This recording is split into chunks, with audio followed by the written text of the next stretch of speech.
வணக்கம். என் பேர் ஆறுமுகம். தென்பத்து கிராமம் மானூர் வட்டாரம். இயற்கை விவசாயம் மற்றும் பயிற்சியாளர். நம்ம இலவம் மஞ்சளை எப்படி பிரித்து எடுக்கணும் அப்படிங்கிற நெத்திலிருந்து பிரித்து எடுக்கிற நேரத்து ஒரு வீடியோ போட்டணும். இன்னைக்கு 2வது வீடியோ அந்த இலவம் மஞ்சள் எப்படி எளிமையான முறையில் கடையலாம் அப்படிங்கிறத போடணும்.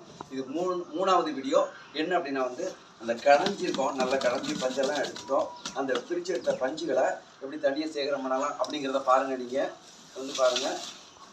இந்த பஞ்சு மட்டும் தனியாக என்ன செய்யலாம் அப்படின்னா ரொம்ப சாஃப்டாக இளம் மஞ்சு மாதிரி ரொம்ப பஞ்சு மிட்டாய்னா இதுதான் சொல்லுவாங்கல்ல, அந்த மாதிரியா ரொம்ப மெதுவாக ரொம்ப பஞ்சு போல் பட்டு போல் இருக்குது இந்த இளம் பஞ்சு. நம்ம இந்த பஞ்செல்லாம் எடுத்துட்டு நீங்களே பாருங்கள். உள்ள சீடெல்லாம் கிட்டத்தட்ட நான் ஒரு 2 கிலோவுக்கு மேலே என்ன பண்ணியிருந்தேன் அப்படின்னா இந்த கடைஞ்சி எடுத்திருந்தேன். இந்த 2 கிலோவிலேருந்து இதை நம்ம இப்படி தனியாக வச்சிடலாம்.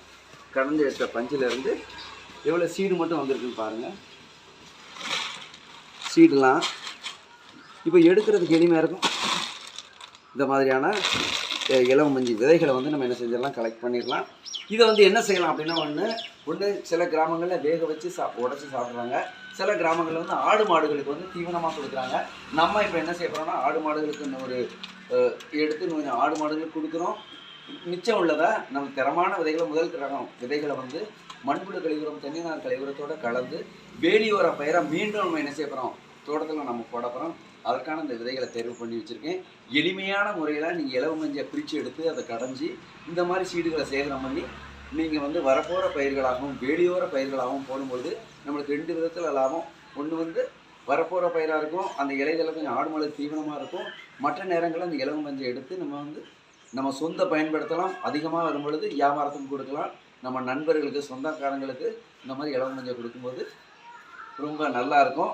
அடுத்த கட்டமாக நமக்கு வருமானமும் கூடும்னு சொல்லி ஒரு கல்லில் 2 மாங்காய் இலவ மஞ்சள் வளர்த்த மாதிரி ஆச்சு. வரப்போகிற பயிராக வெளிவர பயிராக ஆனமெல்லாம் ஆச்சு. நல்ல வருமானம் கிடைக்குன்னு சொல்லி நீங்களும் இந்த மாதிரி இலவ மஞ்சள் மரம் வளர்த்து நல்லா பயன்பெறுங்கன்னு சொல்லி எல்லாம் சிறப்பாக இருக்கணும்னு வேண்டிக்கிறேன். நன்றி, வணக்கம்.